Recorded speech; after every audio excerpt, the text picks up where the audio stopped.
They just put more laws out here in my area, and there's a reason why I don't have a campfire.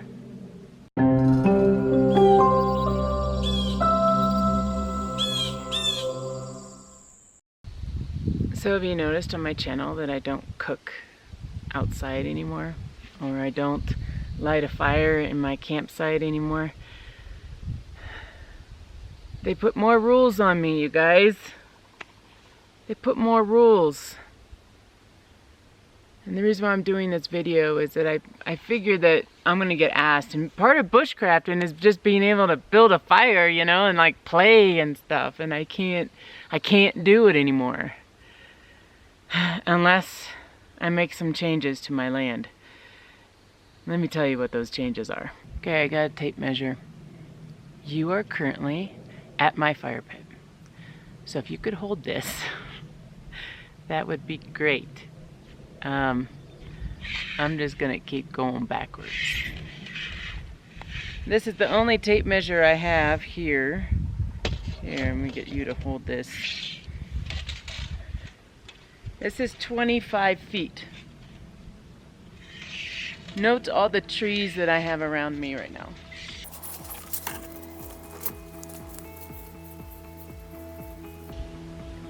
I'm at 25 feet. I totally just yelled that 25 feet and it echoed throughout the entire valley. Okay, let's go another direction, 25 feet. This time I'm not gonna yell. When I stop, I'm at 25 feet. Okay, hold this.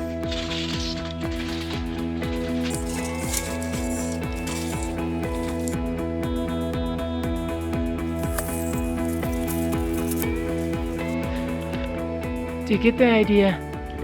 Okay, let's sit down and have a talk about this. I can never get my camera positioned. There we go. So, the rules, the new rules that they have put into place. Not only do we have fire bans, which I'm currently not in a fire ban, which is great, but they first started this permit where I have to pay the county, I think it's like $10 to $15 to have a fire. And then I have to clear my area around the fire. They originally said they wanted to be 50 feet. Now you saw how far I went just for 25 feet. They wanted 50 feet clearance all the way around my campfire. That is tearing down, honest, I can't count how many trees. We're probably looking at like 40 trees that I'd have to tear down. Something like that. I didn't count them exactly, but 40 trees. Anything, any bush, and then I have to have rock down. I also have to have a metal ring and stuff, you know, and I'm all about fire safety. I really am. But I don't want to cut down that many trees. Now, obviously, some other neighbors probably complain about that. My lot, one of my lots is only 150 feet wide.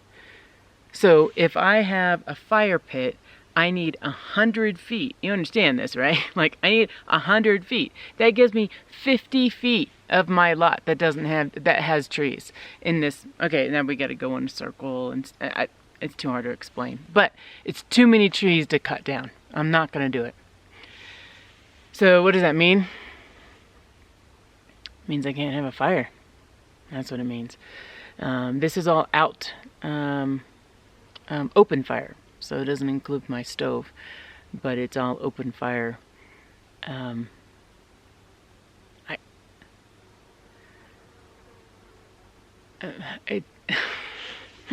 don't know what to say.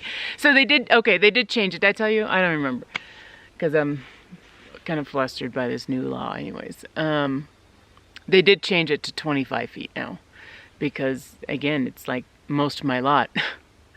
You know, and I'm not going to cut that many trees. Now, 25 trees, or 25 feet, I'd have to cut down like 30 trees maybe. And these are really big trees. Like, look at these things.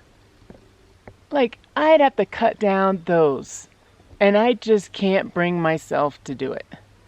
It is not worth it to have a fire outside and cut down these trees.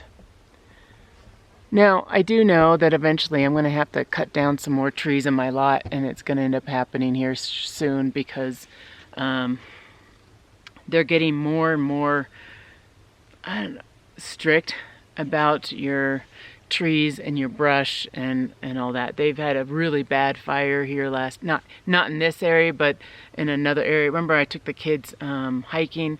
That area was a really bad fire.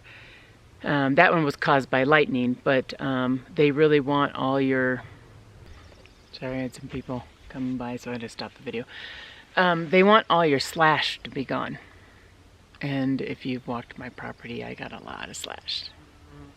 If there were a fire to come through my property, we're going to be in trouble.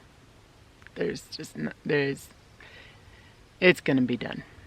So I'm going to, it's a law. Actually, I don't remember what the fine is if you have a fire, but I'm not going to have a fire, which really sucks for my wilderness classes because I teach fire. And how do I teach fire without having a fire? So it's like, here, girls, we're going to have a pretend fire. But there's nothing I can do about that. There really isn't. I can show them, my last backpacking class, I showed them how to make a fire and we did it in the stove. And that's just not the same, you know, but it's the law and I can't do anything about that.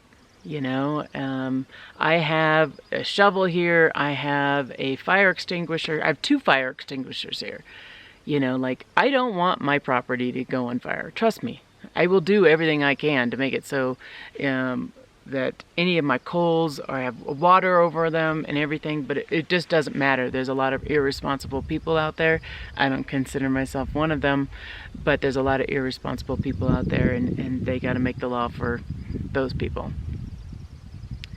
So at some point, and you'll see it at some point, maybe this year, I don't know. At some point, I do have an area on my property that has a lot of dead trees and I've walked through it a lot, and maybe what I'll do is I'll put a little clip into that area.